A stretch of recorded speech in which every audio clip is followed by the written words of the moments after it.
Welcome to Spirits of Whiskey. We explore the wide world of whiskey through the many colorful personalities who make it, promote it, write about it, and more. With each podcast, Kerry Moynahan, a certified bourbon steward and bartender, and yours truly, Philip Dobard, director of the Cocktail Collection, interview whiskey's most important names. From high-profile makers, blenders, and ambassadors, to out-of-the-way innovators and remote pioneers. Join us as we discover the people and elements that give the water of life its spirit. It is Whiskey Wednesday, December 2nd, 2020, and you're listening to episode 25. Today, we speak with Ashley and Colby Frey about their whiskeys and Frey Ranch. But first, stay tuned for this week's Whiskey Chronicles.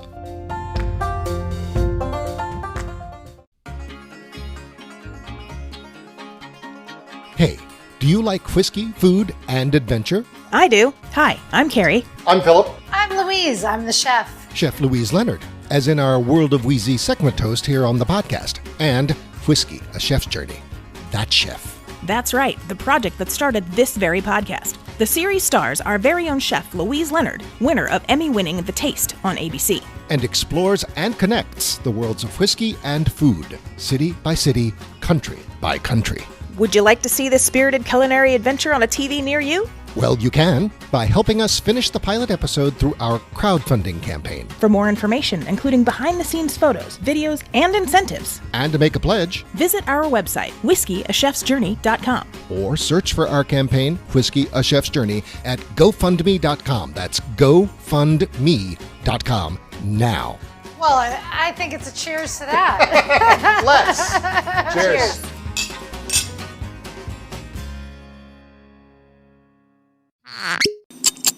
Whiskey has long played a role in American history, and America's love for the spirit predates the nation's founding. So it is no surprise that saloons became more and more abundant as Americans started migrating west. By 1860, there were more than 42 saloons in Nevada's Virginia City, approximately one watering hole for every 52 men. These frontier towns had primitive living conditions, so it's surprising how formidable their saloon spirit selections were. Offerings beyond whiskey included wine produced by the Franciscan monks, as well as porters, stouts, and ales from England, and American beer from Milwaukee and St. Louis. Closer to Truckee, a California town near Lake Tahoe and the Nevada border, one could find as many as 20 different brands of rye and bourbon in local taverns. Even though one might think whiskey was the drink of choice in Wild West frontier towns, that wasn't necessarily the case.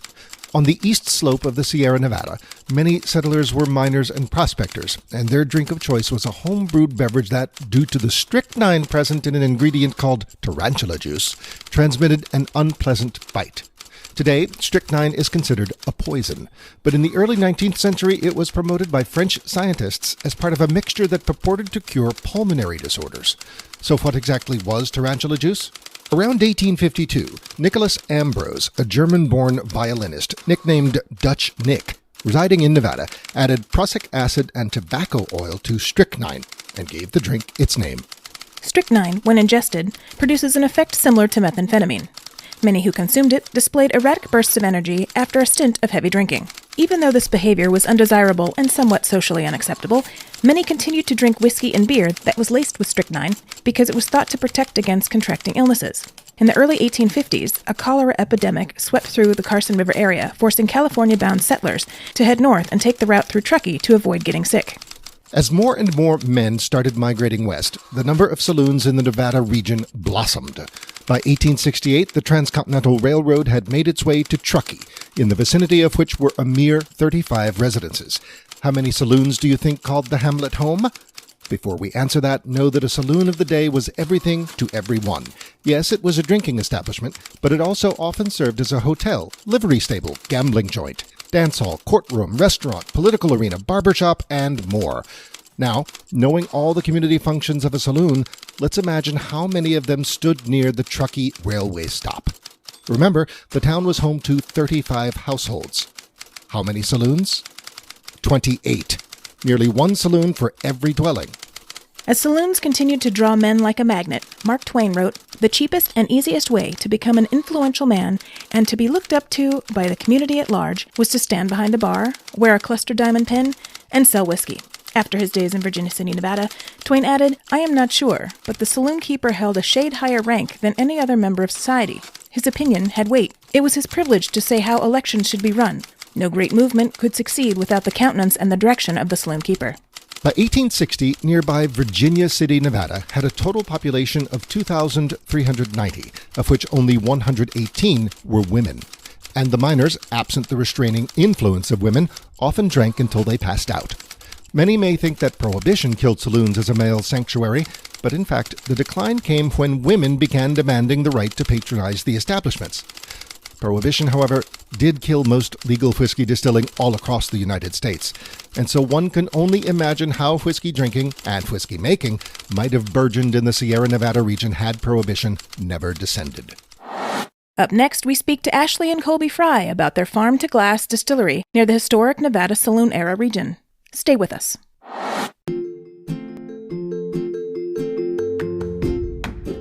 The Center for Culinary Culture, home to the Cocktail Collection and LA Food and Drink Museum, has a YouTube channel featuring a mix of how-to, lively talk, and culinary entertainment. Already streaming are Cocktails, The Grand Tour, Culinary Quickies, Music and Booze with Mo, and this podcast, Spirits of Whiskey. New shows coming soon include Complete Greek, telling the story of Greek food one dish at a time, and Spirits of Rum, a podcast featuring personalities from the wide world of cane spirits. Find us on YouTube, the Center for Culinary Culture, and subscribe now. The Center for Culinary Culture, telling the story of food and drink one taste at a time. Our guests today on Spirits of Whiskey, we suspect have quite the colorful tale to tell. They are Ashley and Colby Frey, co-founders of Frey Ranch Distillery in Fallon, Nevada. In addition, Colby serves as CEO and is the master distiller, and Colby, master farmer? Oh, I think so. I'd like to. Yeah. So that's what we tell everybody. I'm a farmer and a distiller. Not one, not the other, but both. That's awesome. Got it. The actor singer, the farmer distiller. Yeah. Right. All right. Very good. Well, very good to have you with us. Thank you. Yes. Welcome. Both of you. Welcome. Yeah. So as we always start off in the show, we always like to find out how you got to where you are today, and love to hear about your whiskey journey. Was this something as a wee little lad on your dad's farm that you said, I want to turn this into a distillery, or how did that come to be? Yeah, that's a really good question. Colby will start with this one. Yeah. So my family's been farming in Nevada since 1854. And since I was a little boy, I always wanted to be a farmer. But typically we just sold our grains on the open market. We've always grown wheat, rye, barley, corn, and alfalfa. And they're really good quality. Here in northern Nevada, we can grow extremely high quality, crops. And so, like, for example, this year, all of our alfalfa is going to China, Dubai, Taiwan, and Japan because it's such high quality. Wow. We've always grown really high quality grains also. And so, I went to college. I learned how to really like whiskey. I kind of fell in love with whiskey also. And I came back to the farm and said, it's really sad that all these grains are just getting sold on the open market and we don't get to see how they end up or where they end up or what they're creating. And so Ashley and I decided what better way to showcase our grains and actually be able to be farmers and let other people experience what we do than to make it into whiskey. And so, there's a lot of things that you can do on the farm to increase the quality for distilling purposes. And so by growing our own grains, we ensure that we get the best quality grains. We knew how they were grown, and with better inputs, you end up with better outputs. And so, it really ends up being a love of agriculture and farming and a love of whiskey, and they kind of all collided into one. And so we call our farm the Whiskey Farm, and I'm a whiskey farmer. Love it. Or a farmer distiller, and so it's really great. That's beautiful. I know when Kerry and I first read that term in relation to you, we were like, okay, you had us at Whiskey Farmer. Let's learn more. Has the farm's output always been exclusively or at least largely grain? Yeah. And so typically we grew a lot of alfalfa, and then they called rotation crops. So you can't just grow alfalfa forever, and it's not good for the soil to just grow corn forever. You'll sap the soil. Yeah, you need to rotate your crops. And so we've always had grain as a rotation, on the farm with alfalfa. And so this is just a way that we can take our rotation crops, which are wheat, rye, barley, and corn, and actually produce something out of them rather than just selling them on the open market. And So my family's been growing it here since 1854, and Nevada didn't even become a state until 1864, 10 years later. Right. And we've been continually farming, and we might not have grown all 4 crops every year, but we'd play the market, and whichever crop, was needed in the open market or higher valued, we'd plant that one. And so we've always grown wheat, rye, barley, and corn here. That's very awesome. So how did the two of you meet? Yeah, so I'll answer that one. We went to college together, and my first friends in college were from the same hometown as Colby. So we had mutual friends, and Colby would spend all of his free time traveling back and forth to the family farm and helping his dad, repair tractors and cut the hay and whatnot. And I would come out, summers and weekends, and just fell in love with the farming process and agriculture and Churchill County, where we're located. And where are you from originally? I grew up down in Gardnerville, which is about an hour south of Reno. Okay. And Fallon, where we're located in Churchill County, is about an hour drive east of Reno. She grew up just upstream of us. It's Upstream. So, on the farm here, the Carson River goes right through Gardnerville, and that's where we get all the water from the farm here. And so she grew up in Gardnerville, which is right at the base of the mountains as it goes up to Lake Tahoe. Oh, nice. And all of our water come from surrounding Lake Tahoe through this in the Sierra Mountains. So the Carson River comes from one side and the Truckee comes from the other side. That's awesome. So the two of you had been drinking from the same river your entire lives. You just didn't know it. Yeah, Right. Exactly. Yeah. Very nice. Now, you met in Reno, correct? At the University of Nevada, Reno? Yes.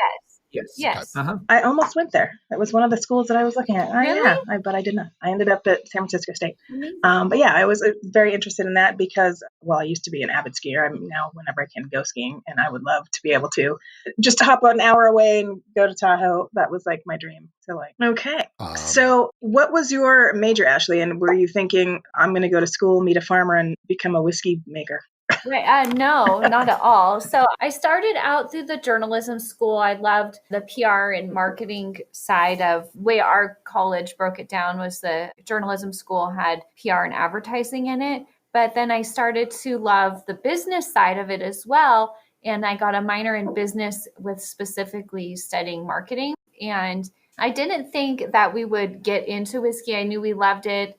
Colby has always had just this passion for farming and agriculture. So I knew that we would end up on the farm. I just didn't know that we would end up making whiskey, and a world-class whiskey at that, where we would see our product in Las Vegas, and we're seeing it in Northern California now. Oh, wow. And, we're in 28 Whole Foods in California, which is really exciting for us to be able to see our product there.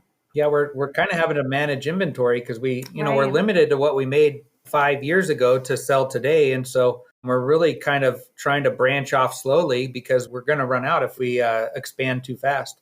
As I've always said, unmet demand is a happy. Yeah. What year did you say, okay, we're doing this distillery? And from the idea of doing it to when the distillery was up and running, how long did that take? No, that's a great question. So we actually started legally distilling in 2006. Okay. So it was quite a while ago. So we started distilling in 2006. We got our experimental license, but there was no state laws in Nevada to allow for the operation of small distilleries. And so what that did is a kind of a blessing in disguise in a way, because it gave us a long time to really fine tune our crops, in the field first. There's thousands of different varieties of grains. There's different fertilizers that you put on that could change the physical characteristics of the grain, harvest techniques, all this stuff that is different for the distilling world than it is for the cattle market or the market that we were used to. And so we got the right varieties of grains. We figured out exactly what we wanted to do. Then we got our mash bills all perfect and dialed in. And we really hit the ground running in 2013 when we were able to finally get the laws passed for the operation of craft distilleries in Nevada. And so by that time, we had everything ironed out. We knew what kind of stills we wanted. We knew what kind of fermenters. We knew our mash bills. We had grain sitting in the silos that we had already grown that was perfect for distilling. And so it's from 2006 to 2013 with that experimentation. And then in 2013, Ashley and I went to Vendome Copper and Brass and had them build a really state-of-the-art still. It's a continuous still and a pot still that all kind of work in unison together. Wow. We strip everything in the continuous still, and then we redistill it in the pot still. And it allows us to kind of do quantity and quality by being able to do the correct cuts, in the pot still, but also do the quantity and efficiency that a continuous still offers. And so like I said, we're really fortunate because, all that experimentation and those years of the experimentation part allowed us to hit the ground running. So we built our still after we got the laws passed. And in 2014, we had our first commercial whiskeys coming off the still that we just released last December 2019. Oh, wow. And our distributor said it's a death wish for a brand to release a whiskey in December. All of the stores already have their stock built up. Everybody's spent their money. You don't want to do that. And we sold about 5 times more than we thought we were going to sell. Oh, wow. Or we anticipated selling on the high side. And it was really fortunate. So we're really, really excited with the way everything's going. I have a question about the legislation and the permitting environment, such as it was back in 2006. You said it was virtually non-existent. How much of a role did you play in changing the law, codifying new law? How many trips to Carson City did you have to make? Oh, a lot. Yeah, so we had a lot of trips to Carson City. We had a really good lobbyist help us. His name's Mike Draper, and he helped us. He took us to meet all of the assemblymen and senators and everybody. And we really learned a lot on how the legislature works. Uh-huh. And then, in later years, they actually allowed us to sell only 2 bottles per person per month. Yeah, it was at the first weird. one. Per month? Per month. And it was 2 bottles per person per month, which just didn't really make sense to us because you could go to the grocery store and you could buy 6 bottles, Or for 100 example, bottles. or 100 bottles. But the middleman gets a cut in that instance. Exactly. Yeah. So it was just strange to us that Nevadans wouldn't want to help Nevadans, if that makes sense. Yeah. This is what we learned, though, is right at the last minute. So that was not in there until the last minute of like the last day to change bills or everything. One of the, I think, senators said, I don't see why anybody would need more than 2 bottles of whiskey per month. I'm going to lower it to 2 bottles per whatever. Yeah. And this is after everybody said, you guys don't have to be at this meeting. It's a done deal, And so we stay at home and we're listening to it or watching it on the phone. I think I was sitting on a tractor actually watching it from my cell phone. Like, oh my gosh, I should have been there to, say something about this. And so anyways, the distribution lobby got to that legislator. Right. Yeah. And they've actually been really supportive and helped us. And I don't know why this guy did that, but 2 years later, it's actually our distributor and distribution lobby actually helped us raise it to 12 bottles per person per month. We're acceptable now. Very good. Very enlightened. Very good. Yeah. And so, but we learned a lot, you just can't count your eggs until they're in the basket, Right. So, right. Yeah. It's crazy. So what came first? The chicken. That's a good question. I don't know. We know you make more than whiskey. In fact, very interestingly, you make an absinthe. But what came first? We have this wonderful bourbon and rye in front of us today that we're going to taste live with you. Tell us the distillery journey. What first came off the stills? Yeah. My love has always been whiskey. I kind of liked some gins, but nothing like whiskey. And so we wanted to do something while we're waiting for the whiskey to age. So from the beginning, we said, we're not going to release an unaged whiskey. Mm-hmm. We're not going to release a white dog or anything like that. We're not going to release anything until it's 4 years or more. Uh-huh. Right. There's a saying in the wine industry that you got to like what you make because you might end up drinking it all yourself. Yeah. So we said, I've just never been a big fan of younger whiskeys. And so I just said, we're going to age it 4 years or more. And our whiskey ended up being 5 years average by the time we finally bottled it. And you've also never sourced whiskey. Is that correct? Never sourced whiskey or anything like that. And so we made a little bit of vodka, gin, brandy, barrel-aged gin, absinthe, all this fun stuff just to kind of give us something to do, to be honest, while we're waiting for the whiskey, patiently waiting for the whiskey to age. And so all those products are going to be discontinued from here on out. Oh, wow. Oh, wow. We still have them available in the tasting room right now in a couple locations, but when they're gone, they're gone. Wow. We actually just took out our vodka column and put in another continuous still. And then we doubled the size of our old pot still, was 500 gallons. And we just put in 1,000-gallon new pot still to double our production for whiskey. Wow. Because we really have always thought of ourselves as a whiskey distillery. Though, like I said, that other stuff, we learned a lot on the TTB labeling requirement, that whole distribution channel and everything, which is great because now when the whiskey was ready, we kind of knew a little bit about those different areas. I think it was also allowed us to build a relationship with our distributor, which has been really helpful once our bourbon was ready. And like Colby kind of described, they were waiting for it. And then when we finally were able to launch, we already had that relationship built up. That's great. Yeah, they've been really great to us. We're really fortunate. That's wonderful. So are you guys going to be doing any single malt since you have barley there on the ranch? Yeah, that's a good question. So we grow all of our own grains and we malt our own barley right here on site. Oh, wow. So it's one of the main ingredients in our bourbon. But we do a single malt in very small quantities. So our ratios are 80% bourbon, 15% rye, and then 5% other fun stuff. So we did a Scotch style single malt. So we actually took decomposed corn stalks. Peat is just decomposed plant matter over Sure. thousands of years in the bogs. So we decomposed corn stalks. We took this like flour that comes off the mill, and we mixed it with water, and we kind of used it as like a binder to bind our decomposed corn stalks together, and pressed it in bread pan in a big press, and then dehydrated it and used that to smoke the single malt so that it's like our own like proprietary peat, like wheat, rye, barley, and corn's all grown right here on site. Well, then we took it even further and we made our own peat. So that's kind of a fun one. Another fun one that we did was a quad malt, where our whiskey is a 4-grain. It has wheat and rye in it, as well as barley and corn. Mm-hmm. And our quad malt is the same ratios, but everything's malted, including the corn, the wheat, and the rye. Oh, wow. Wow. And it's kind of fun. It tastes like totally different than the bourbon that we made literally the day before, the traditional bourbon, and the day after. So it's barreled at the same time. Everything's the same, and it's totally different. And that's in very small quantities as well? Yeah, we usually just do 1 batch or 2 batches of each of these, when we're doing batches of bourbon every day of the year almost. So, Okay. All right. Yeah. Then we also did a malted corn. We did a smoked oat and rye, an oat whiskey, a corn whiskey. We also did quite a bit of 100% wheat, 100% barley, 100% corn, and 100%. I think that's all 4, right? I don't know. Oats, yeah. Oh, did you say?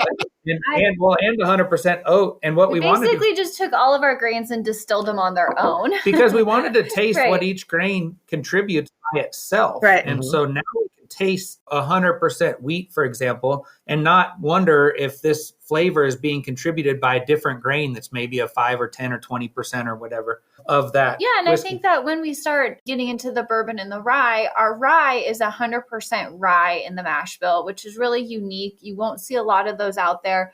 A lot of rye whiskeys only have to be 51% rye or more. Right. And people say, why'd you do 100% rye? Well, it's this exact idea that we wanted to see what our rye tasted like in a rye whiskey without any other influence from a different grain. And I think it turned out fantastic. It's one of my favorites. Yeah. And it's notoriously difficult to work with 100% rye, Yes. Oh, man. Yeah, it is. which is part of the reason it's not done very much. It's done by very few makers.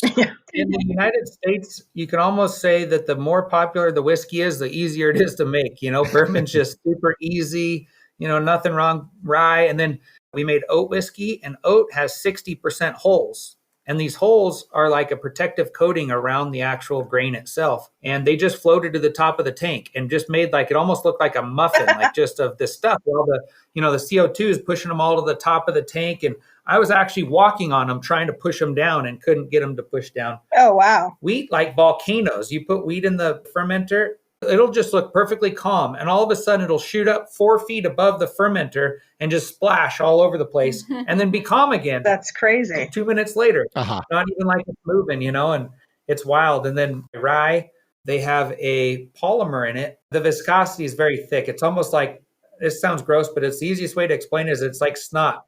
If you stick your finger in this rye and touch your fingers together, it's stringy. It's like, and then pull your fingers apart, it stays connected to it. And what that does, it doesn't allow the CO2 to come off during fermentation and float to the top of the tank. It becomes trapped inside this like mucousy material that's in there, and it expands in size to double the size. And that's why it's so hard. We have to fill our tanks halfway up. They actually expand all the way to the top of the tank. Wow. And then it drops back down once the viscosity gets low enough for these bubbles to come to the top of the tank.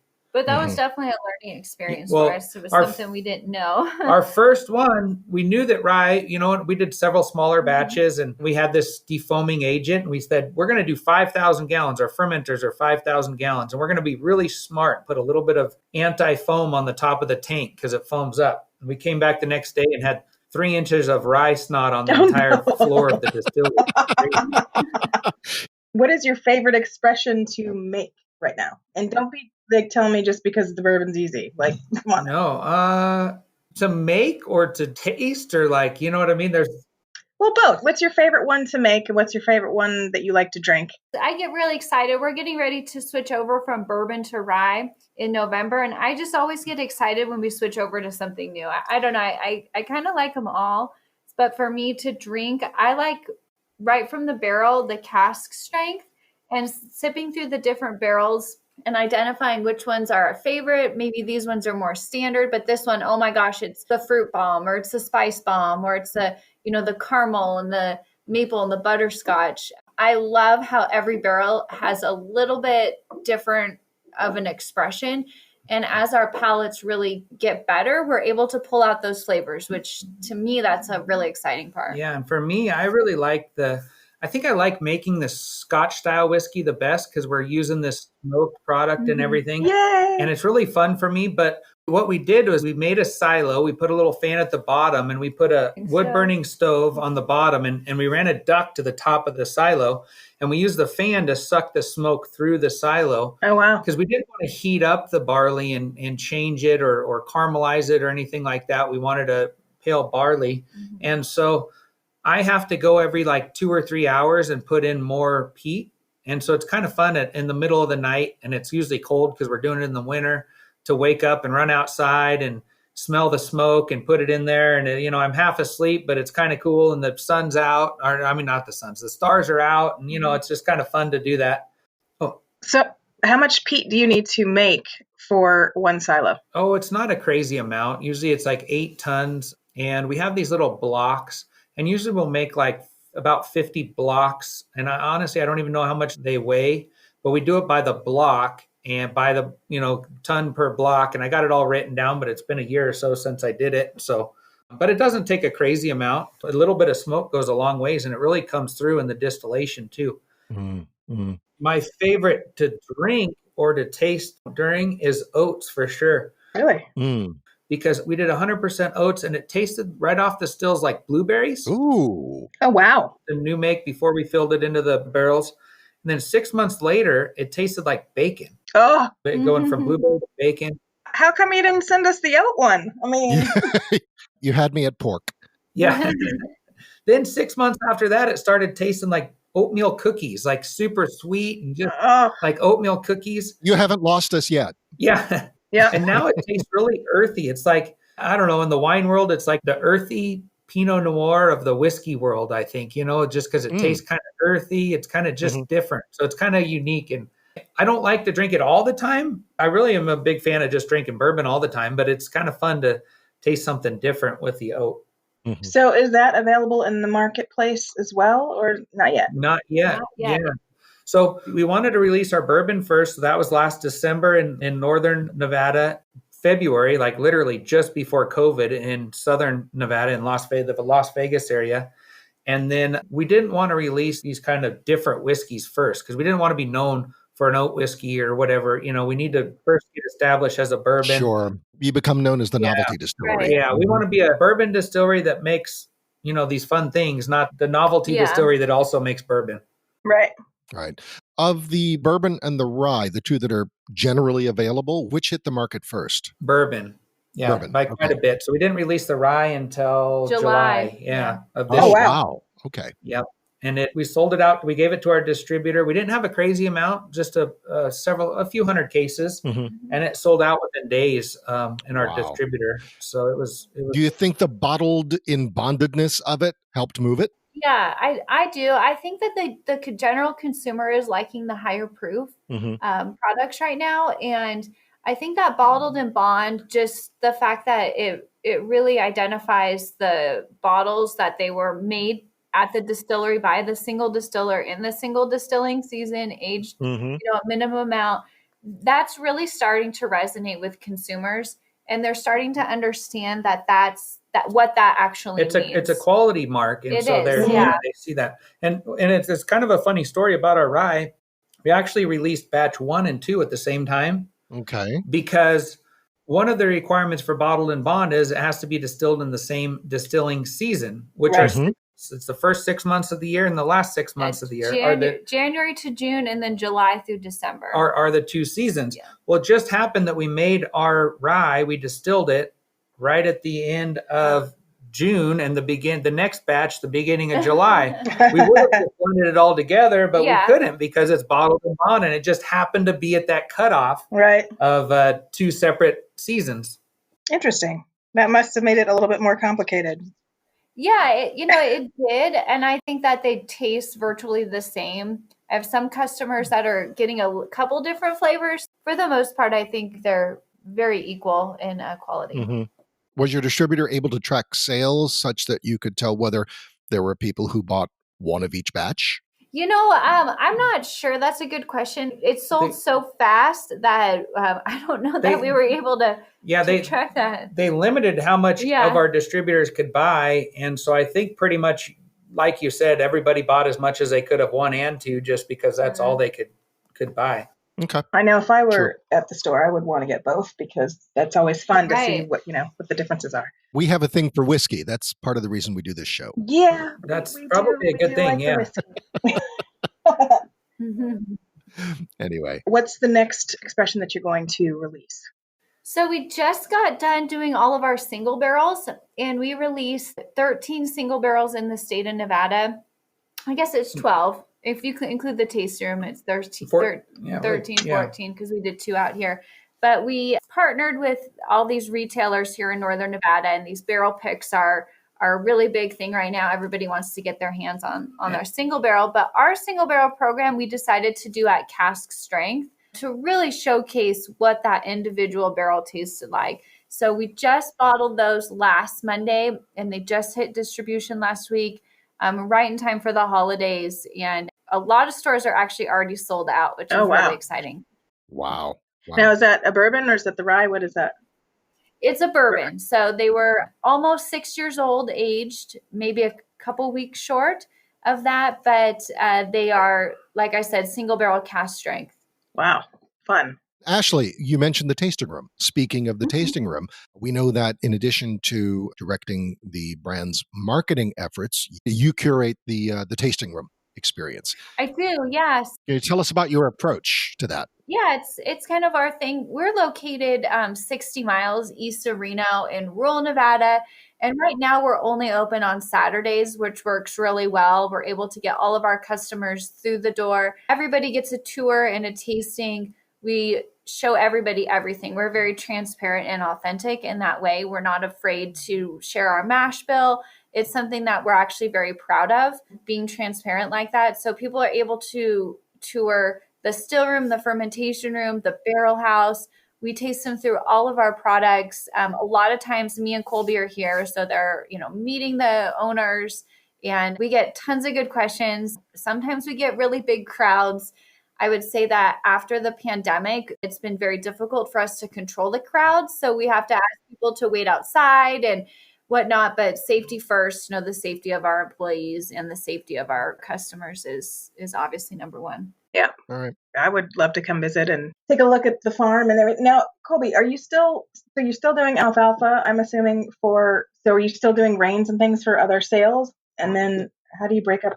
Mainly alfalfa. And so the farm's about 1,500 acres, and we only need 400 to 500 acres for the distillery. So the remainder is in alfalfa. Wow. Mm-hmm. And that's all this year going to China, Dubai, Taiwan, and Japan. So it's all getting exported. Such high quality. So the market for alfalfa continues to sprout. Oh, yeah, it does. Mm-hmm. Yeah. Yeah.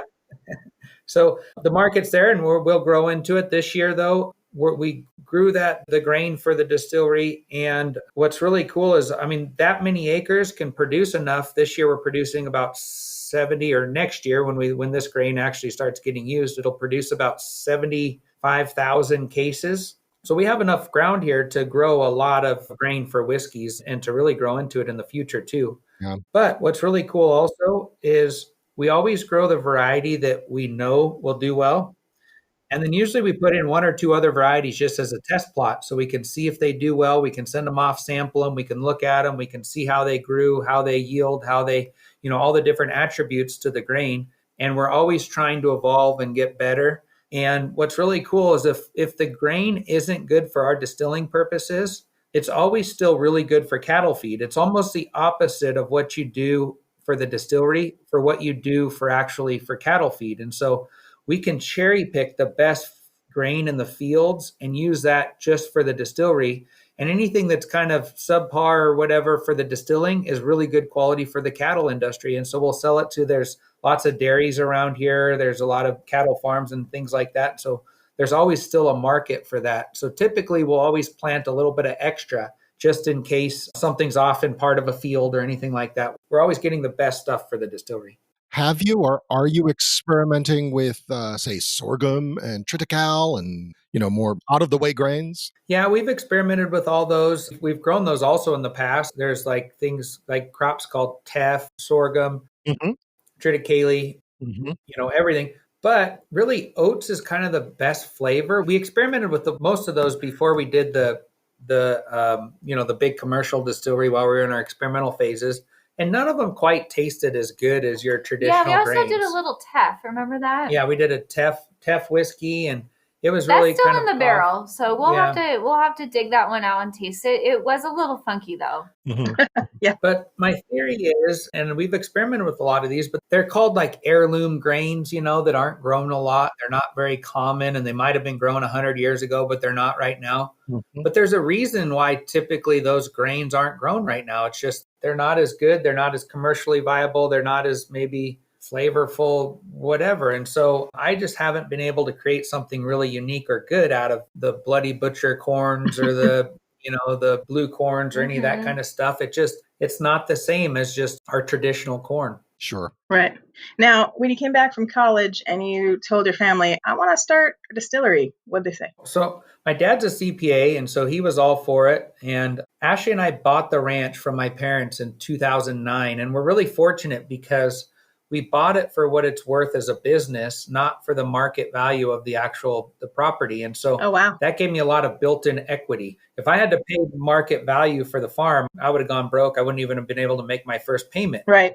Just the farm on itself doesn't generate a lot of income, just selling commodity crops on the open market. And so my dad was really excited because he's always said that you'd be smarter to sell the farm, invest it in some other piece of property, income producing property, something like that. You can make 10 times the money that you make and you don't even have to work for it, but that's not who we are. That's not what we want to do as a family. I want to be able to pass the farm on to my kids, but it's really great to try to figure something out like we're doing with the distillery to vertically integrate and actually do something with the crops that's worthwhile, rather than just selling them on the open market for pretty much what you grow them for. So, right.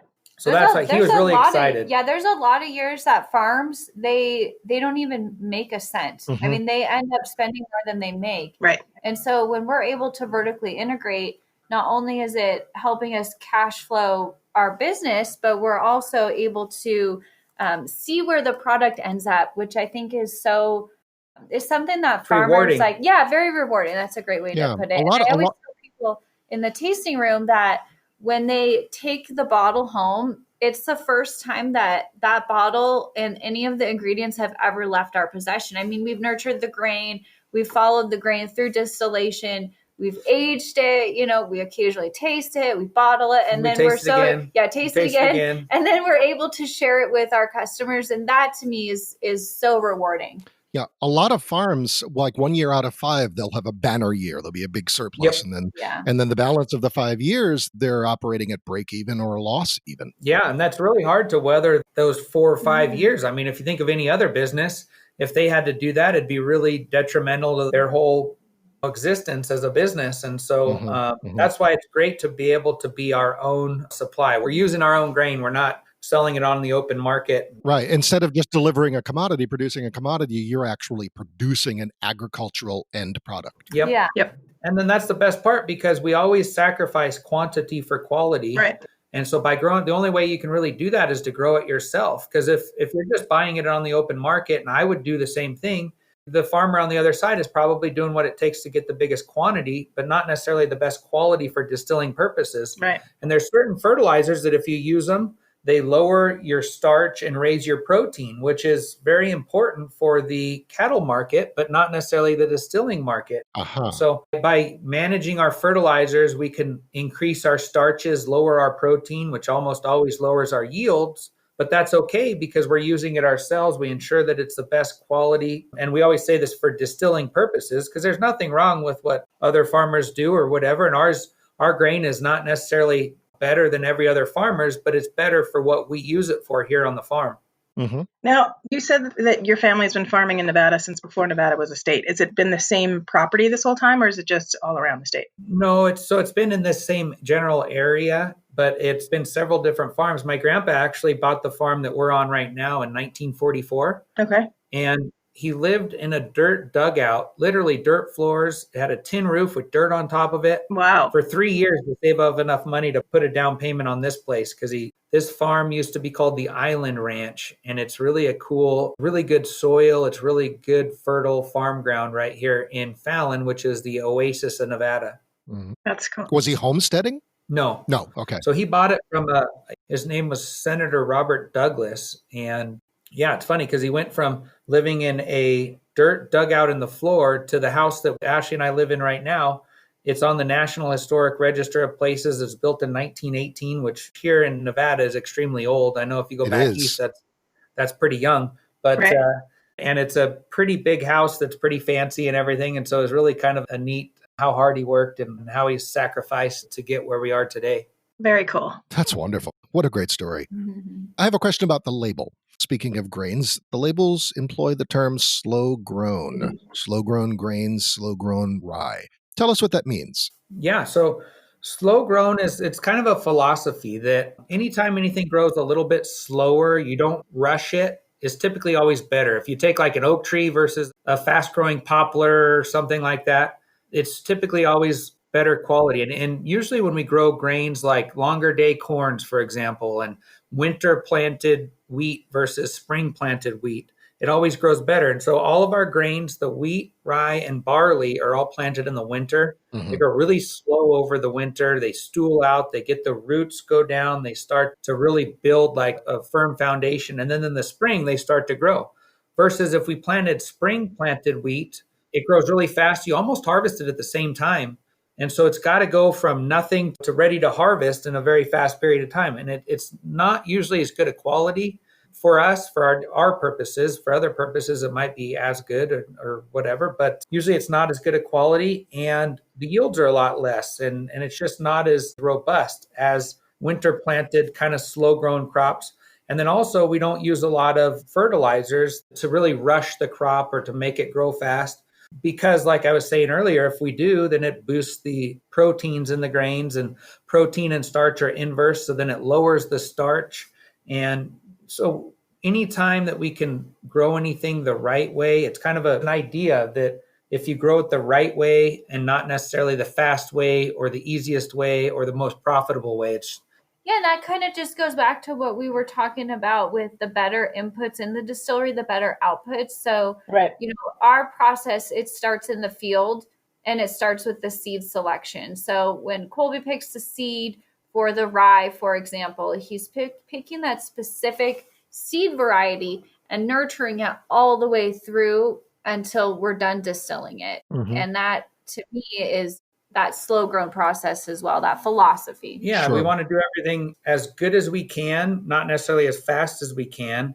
And then it's also kind of the idea that we want quality over quantity. Mm-hmm. Quality in, quality out. Yeah, exactly. With better inputs, you end up with better outputs. And so by growing it ourselves, we ensure that our inputs are as good as they can be. And from the beginning, when we built the distillery, we said, we don't care if something costs a little bit more, if it takes a little bit more time. We're going to do whatever it takes to do the best quality, not necessarily the cheapest, the easiest, or the fastest. Very cool. So speaking of the label and such, the bottle is gorgeous. Thank you. Thank you. And I wanted to ask you if the logo with the FR and the little farmhouse, was that a family logo before, or is that something you guys made? Is that a brand one might have seen on cattle in generations past? No. So we do have a cattle brand that was Colby's grandfather's and then his dad's and passed along to Colby, even though we don't have any cattle right now. But that's what was that circle? Quarter Circle C is our brand. Is our family brand. That's registered in Nevada. But the FR with the silo and the distillery in the front, that's something that we created new. Mm-hmm. And we like just the crisp, clean feel of it. And it kind of was this idea of this new generation of farmers and distillers. We're raising a whiskey of the land. We didn't want it to be like that rustic and old, because me and Colby, we're young and we are a new generation of farmers here on the farm. And we are approaching things in a more modern way than our ancestors did. Mm-hmm. So we love that clean, modern look. And we pulled the color. That really beautiful yellow color is actually the same color from the label. From the label is the same color as the corn as it's growing in the field. Nice. So we really drew inspiration from, the crops growing and pulled that through to the label. And then if you flip the bottle over, I'm not sure if you guys saw our little hidden message at the bottom. But that'd be good to the land, and the land will be good to you. It's just the glass. Yeah, it's in the glass embossed. Mm-hmm.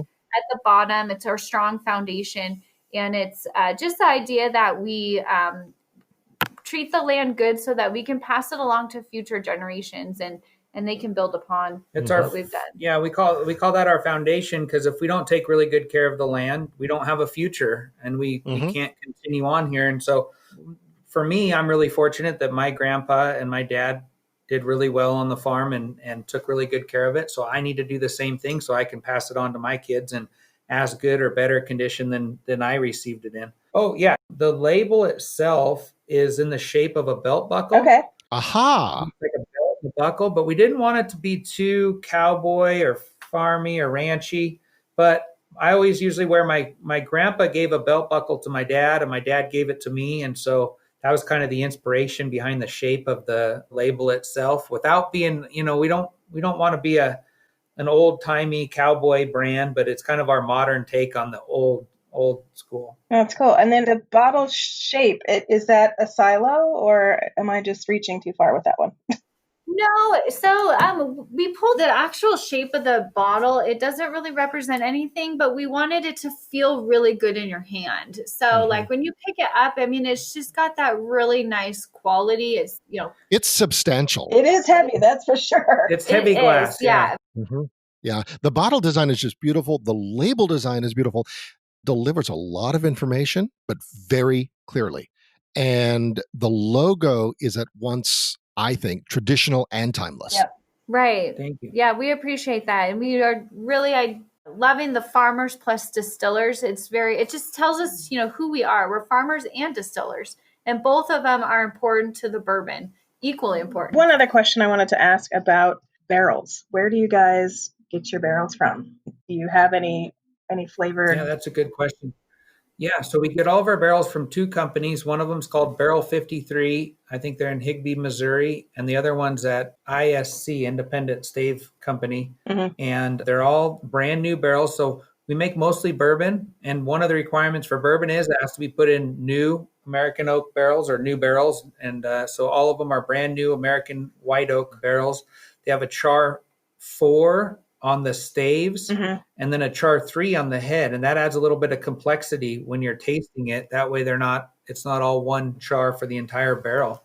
Mm-hmm. Do you think you're going to get some used barrels for any of the other expressions that don't require the new? I don't think so. I don't think so, just because in the past we didn't have used barrels to use. So all of our other whiskeys always went in new barrels. And so if we did start doing it in used barrels, it changed the flavor for future batches and expressions. Mm-hmm.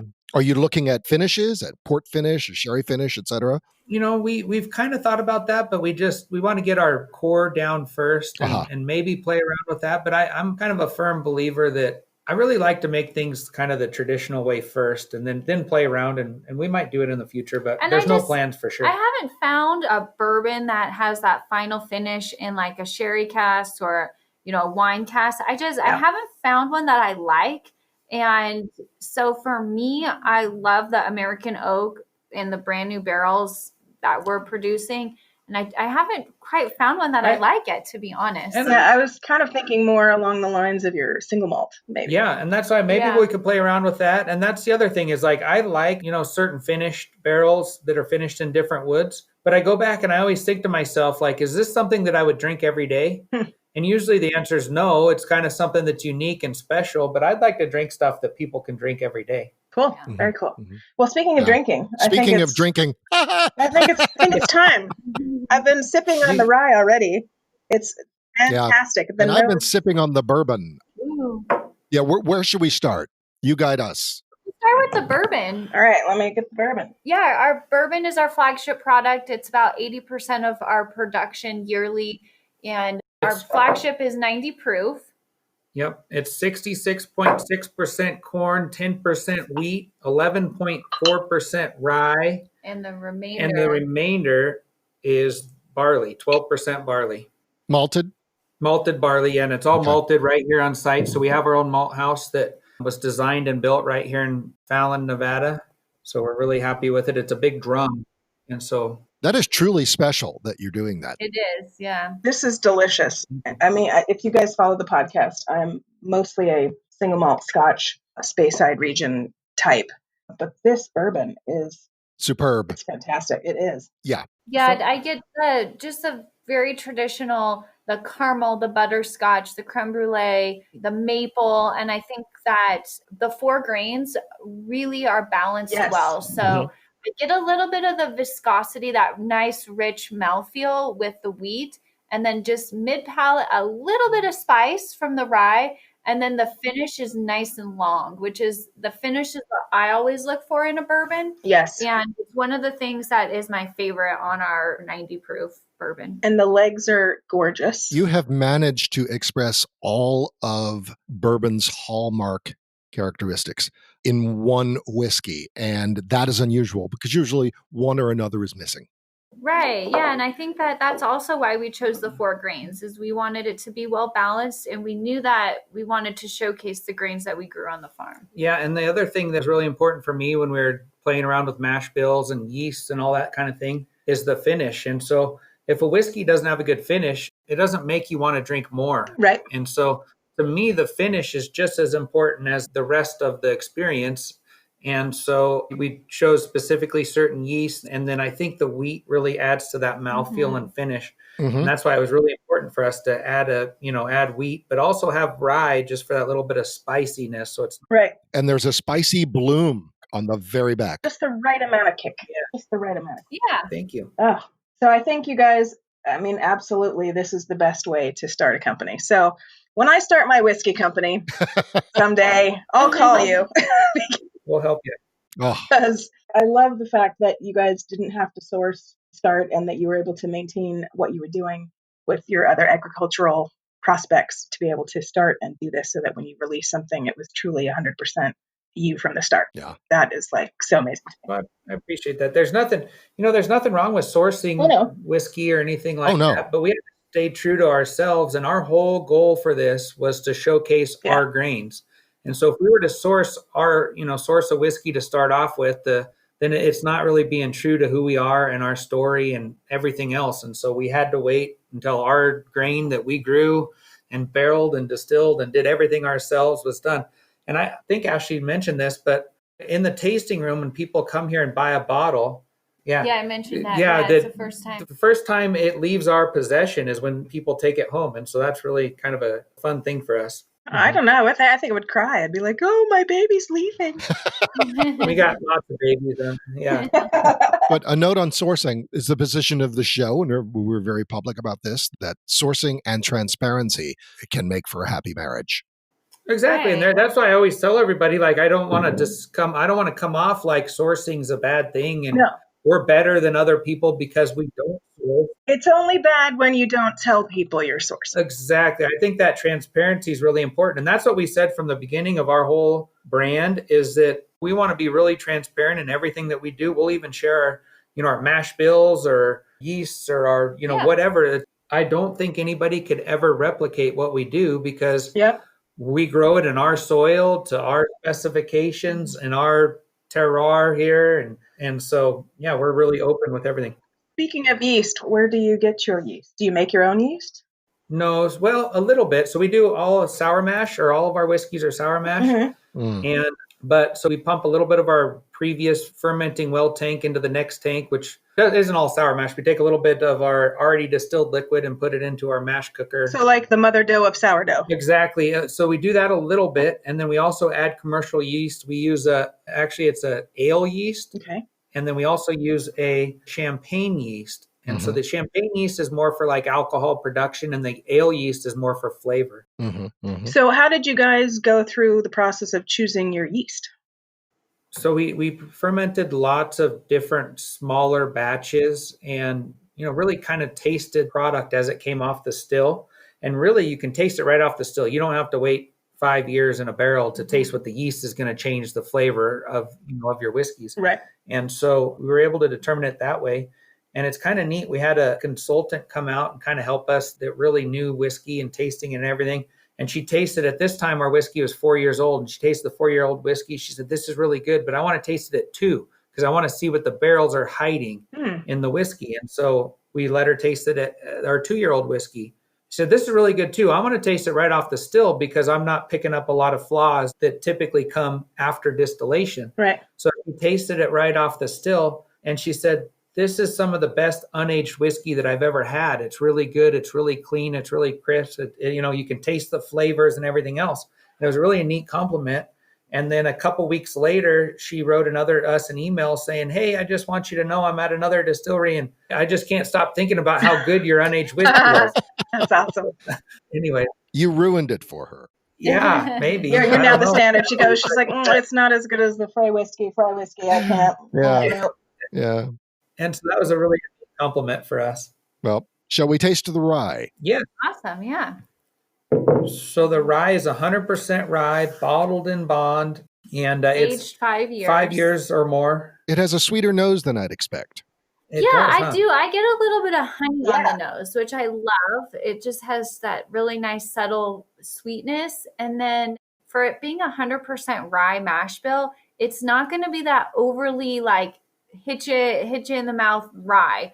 It doesn't have that spice, but it has enough to satisfy the person who's looking for that. And that for me, like top like mid palate. What's interesting is that the honey sweet nose is different than when you pop it in your mouth and then you get the kick.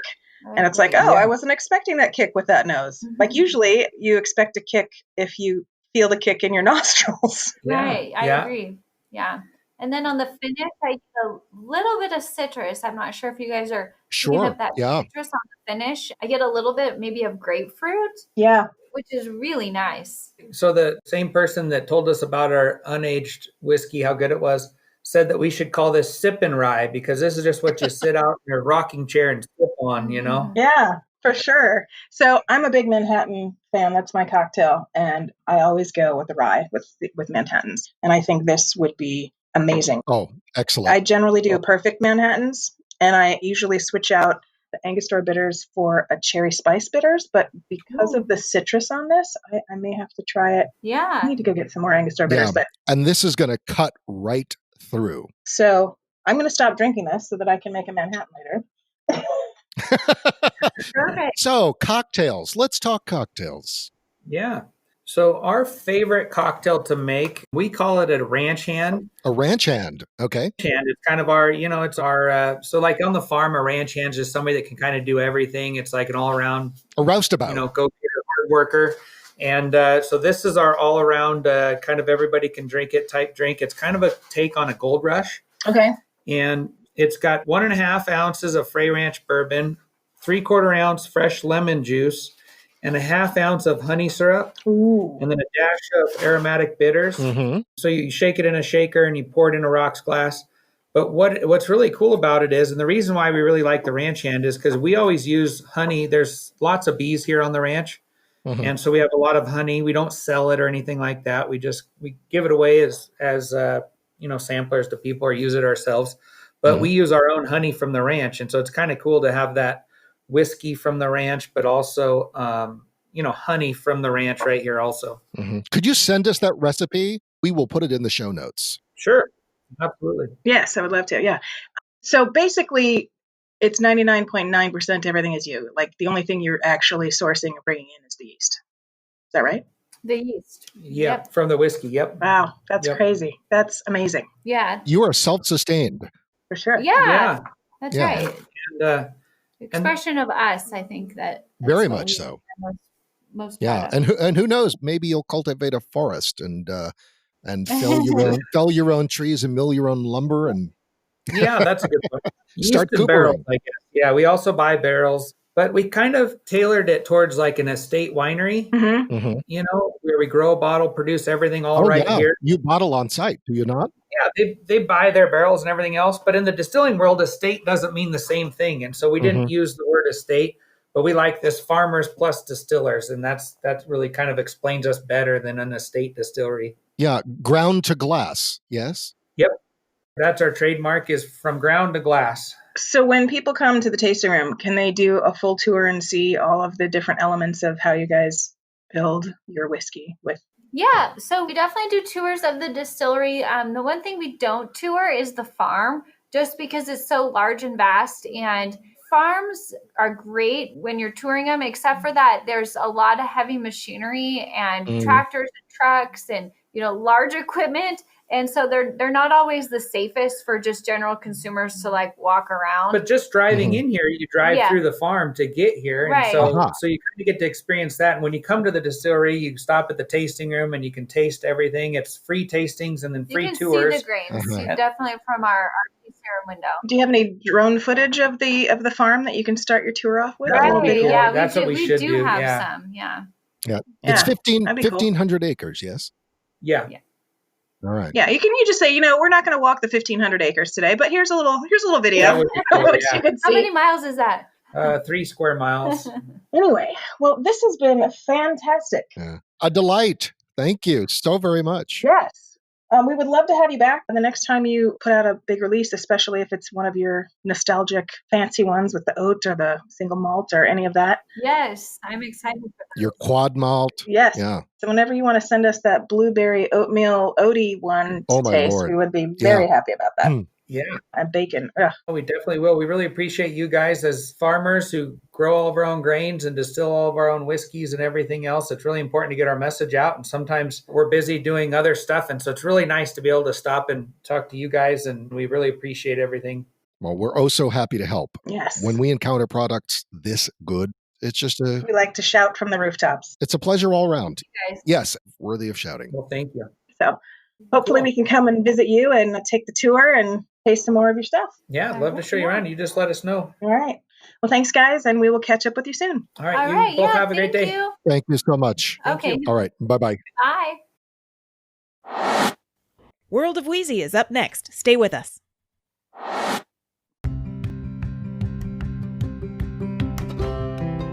Hey, Louise, how's it going today? Oh, just trying to keep my head on straight. So we got some whiskeys, and we had 2 whiskeys from Frey Farms, and we sent them both over. What'd you think? Oh my gosh, I just love their story. I love the fact that this is sustainably farmed ground to glass straight rye whiskey. I mean, that just sounds like heaven on earth to me. People that have said, okay, this is our heritage. We've been farming for over 100 years, 150 years, or however long. Yep. And now we're going to have full control over what our whiskey becomes by growing it ourselves, growing the grains ourselves. So awesome. I love that. As a gardener, that makes me so happy, so. And I think it's awesome too, because, very few distilleries can actually start their own distillery without having to source other whiskey in order to, have something for the first 3 years. But because they're already farming their own land for other things, they didn't need to worry about making money, or not making money for those first 3 years. So they were able to do a lot of experimenting until they found, the right grains and the right source. I just think it's an amazing story. So anyway. Yeah, it is an amazing story. And just the photos that I was looking at on their website, it just looks so beautiful. I mean, to be in the Lake Tahoe vicinity, I have actually never been there, but I have been to the Eastern Sierras up in California, and it's just so beautiful. And so to me, I was like, oh man, this is high on my list of places to visit. That is for sure. Yeah, I'm hoping to get there. I'm trying to get there maybe during the holidays, depending on what's happening, because if I go up to see my sister, she's only like 2 to 3 hours from there, so we'll see. Find yourself a little roach motel off the side of the highway so you can really sample their product correctly. Right. So which one did you go with? Did you go with the rye or the bourbon? I went with the rye. I'm so obvious in my like. The bourbon was delicious. I just really enjoyed the rye a lot. And I also, when I was thinking about it, I wanted to pick up on some of those very forward spicy notes in the whiskey. Mm-hmm. And of course I was thinking about, like, if you were there, what would you be eating? And, the fishing all in that part of Nevada, as well as, crossing over the border into California. I mean, there's amazing fishing all over there. Yep. And there's a lot of rainbow trout that comes out of those waters. And so I'm like, okay, I definitely would want like a whole rainbow trout. And then that got me thinking about this amazing whole fried fish at a Thai restaurant that serves it with this really like spicy, limey, and gingery like vinaigrette of sorts. So I think I would do a whole fried rainbow trout with herbed chili ginger vinaigrette. Wow. Like poured all over the top of it with like loads of cilantro and stuff. And it just seems like the right dish to celebrate the local specialties. You know what I mean? Yeah, for sure. And like, I don't always, sometimes I think we get it's too easy to think about drinking whiskey straight with the same types of foods. Like, of course, beef tastes great with a glass of just like straight rye. Yep. Of course, like smoked pork, there's always these like really obvious things that are delicious for a reason, but that doesn't mean we can't venture out a little bit and think about it. Part of me was like, I don't know, would chilies and ginger work? But yes, because this whiskey has a great like spice levels. Yeah, it sure does. Like, I think it would taste utterly amazing. I'm intrigued by this because when I was younger, my dad used to like to take my sister and I fishing, but we would always end up fishing places that had trout because we're from California and we'd go to the Sierras and there you go. So I kind of wish that he was around so I could try this with him. Oh, I know. I think about that too with my dad. He used to fish in Wisconsin. I don't think he was a very good fisherman, but he enjoyed being out on the water and everything. Yeah. And yeah, I'm listen, we can make this and we can toast our papas at the big bar in the sky, and I'm sure they'll be enjoying this with us. Done deal. Let's do it. Yes. All right. Well, thank you so much for this. This is great. And we'll talk to you again next week. That sounds great. Talk to you then.